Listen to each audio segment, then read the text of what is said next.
Olá pessoal, bem-vindos ao meu canal de esportes. Eu sou o H. Vou falar com vocês sobre Bélgica e Marrocos. Então, a Bélgica no início do jogo começou bem, começou atuando com vontade de vencer, ah, chegando bem ao ataque. O Marrocos um pouco mais tímido, né?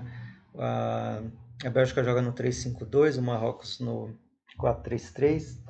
Apesar das duas formações, quem parecia mais afim do ataque era a Bélgica e controlava as ações, tinha posse de bola e tal.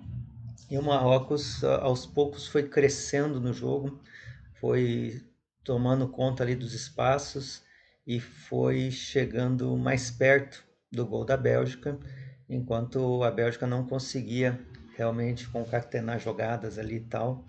Ah, Ao final ali do primeiro tempo, o Marrocos, numa cobrança de falta, chegou ao gol, mas o jogador marroquino interferiu na jogada. É uma daquelas jogadas estranhas de se compreender, porque a bola entrou direto no gol com a cobrança de falta, mas como o atacante ali de Marrocos ele desviou da bola ali na frente do goleiro, ele atrapalhou a visão do goleiro e daí o VAR até chamou o juiz para que ele tomasse a decisão, porque é uma decisão de interpretação, e ele achou por bem anular o gol, dizendo que tinha realmente havido uma interferência, então o gol não valeu. De novo, relembrando aquele jogo lá do Atlético Estudiantes, aconteceu algo parecido e muita gente ficou em dúvida realmente se aquele gol do Estudiantes deveria ter sido anulado e acabou sendo anulado, mas parece que é uma praxe aí da arbitragem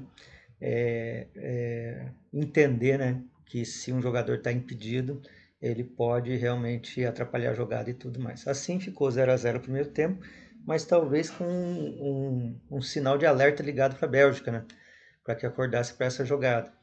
E virando o segundo tempo, o De Bruyne e o Hazard estavam fazendo uma boa atuação ali, dando ali a direção do que a Bélgica poderia fazer. Mas depois ali, se não me engano, da metade do segundo tempo, talvez um pouco menos, o, o técnico da Bélgica acabou tirando o Hazard.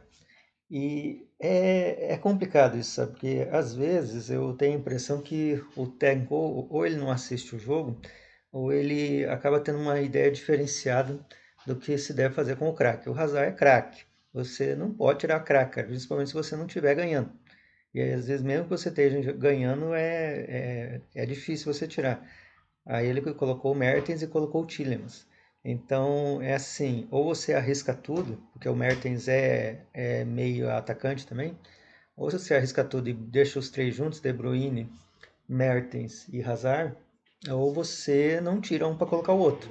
O Mertens entrou bem, faz a jogada aqui pela esquerda, né? Iria fazer ali par com o De Bruyne, mas acontece que o Hazard era o único que estava conseguindo incomodar o Marrocos. Assim, o Marrocos começou a fazer uma marcação funda, né? Uma marcação alta, ali na entrada da área da Bélgica, e começou a incomodar. Inclusive, no segundo tempo, eu diria que o Marrocos esteve mais atuante no campo da Bélgica do que a Bélgica no campo do Marrocos. Jogo bom, né? Porque ambos sempre tiveram algumas oportunidades, mas o goleiro do Marrocos trabalhou muito menos do que deveria trabalhar, imaginando se a Bélgica do tamanho que a Bélgica é. E também é importante abrir um parênteses aqui para dizer o seguinte: a Bélgica é um time que nunca foi uma potência no futebol, mas sempre foi um time que incomodou, principalmente os times grandes. Acontece que com as atuações das Copas anteriores, deu um certo, como é que eu vou dizer assim, eles subiram um degrau ali na escala. E aí a Bélgica começa a ser a favorita. Então, quando você tem esse status, a situação fica bem mais complicada, porque os outros times veem você como um time a ser batido. Então, eles começam a jogar a vida contra você. A Bélgica ela não tinha assim essa atuação anteriormente, então ela não sabe muito como lidar com a situação de favorito. além de tudo, tem a mudança de ciclo, né? Em que você tem ali grandes jogadores que têm que passar o bastão para outros jogadores, eles já não têm assim uma idade tão já estão numa idade avançada, então já não conseguem mais correr tanto. E aí, nessa mudança de ciclo, fica um ou dois da geração anterior e fica quase todo mundo da geração nova que não sabem direito que tipo de legado que estão recebendo. Então a Bélgica já não tem assim esse status, essa capacidade de ser uma grande seleção. A Bélgica enfrentou o Brasil na Copa passada, não é a Bélgica de hoje. Então o Marrocos começou a sufocar ali a Bélgica. E os dois laterais do Marrocos começaram a incomodar. Foi mudado ali o esquema de jogo no meio do jogo, porque eles estavam no 4-3-3, de repente começaram a jogar no 5-3-2, mas com uma variação bem característica de 3-5-2, ao qual os dois laterais passaram a ser alas e passaram a incomodar, tanto por um lado quanto por outro. E assim, e até cruzando de lateral para lateral mesmo, começaram a bater no gol, o Courtois começou a ter problemas ali, começou a defender muitas bolas e tal. E aí houve a jogada que é praticamente a repetição da jogada do final do primeiro tempo, que é uma falta ali no fundo, e é claro que todo goleiro sabe, ou imagina, pensa, 90% do pessoal que vai bater falta, principalmente essa falta que é chamado de mini escanteio, vai bater para cruzar. Então ele praticamente não presta atenção se o sujeito vai bater direto. E como inesperadamente ele bateu direto, e daí houve de novo a mesma situação. Um jogador atrapalhou ali o Courtois e a bola acabou entrando. Só que dessa vez o jogador não estava impedido. E o gol valeu. E aí o Marrocos com 1 a 0 recuou um pouco o time para fazer uma marcação um pouco mais eficiente. Mas eles ainda estavam fazendo essa marcação alta, principalmente na saída de bola, e a Bélgica não conseguia sair do seu campo. E assim, mesmo assim, eles pendendo o jogo aqui para a esquerda, com o De Bruyne e o Mertens fazendo grandes jogadas, eles tiveram ali uma possibilidade de chegar ao gol, mas o De Bruyne ele acabou não estando tão bem. E daí, voltando ali na substituição, né, quando o Hazard estava bem, o De Bruyne já não estava tão bem. Talvez fosse a ideia ali do treinador, seria bom ele tirar o De Bruyne e botar o Mertens no lugar do De Bruyne. Aí o Mertens com o Hazard pudesse fazer alguma coisa. Só que a marcação do Marrocos estava muito forte, não dava muito tempo de pensar.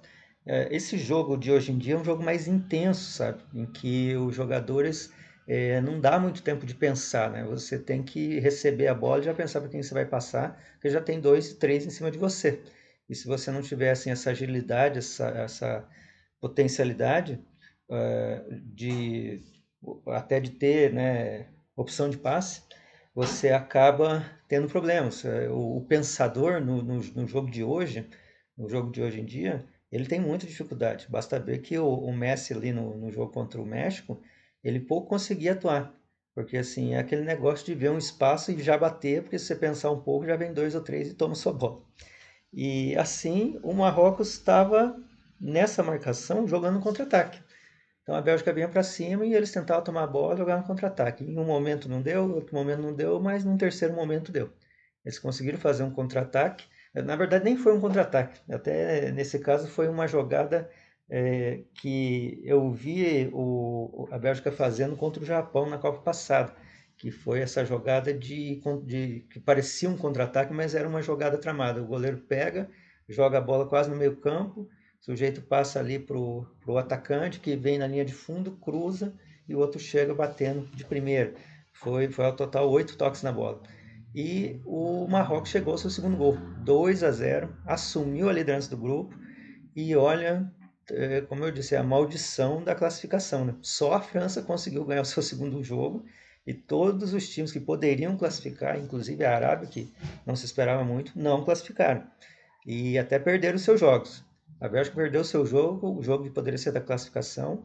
O Marrocos está bem, conseguiu um empate com a vice-campeã Croácia, conseguiu a vitória contra a Bélgica por 2 a 0, está numa situação muito boa para se classificar nesse grupo, porque vai pegar o Canadá que cá entre nós não tem aí uma grande tradição no futebol, mas como o próprio Marrocos não tem, né, não quer dizer realmente que vai classificar, mas com 4 pontos a possibilidade é muito grande, porque a Bélgica vai ter que pegar a Croácia, que é vice-campeã mundial, e vai ter que tentar fazer o serviço, porque com 3 pontos não vai chegar a lugar nenhum.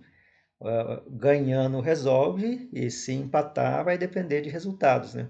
Para tentar alguma coisa. Porque agora está com saldo menor, né? Ganhou de 1-0, está com saldo de -1, e daí vai depender de saldo de toda essa história.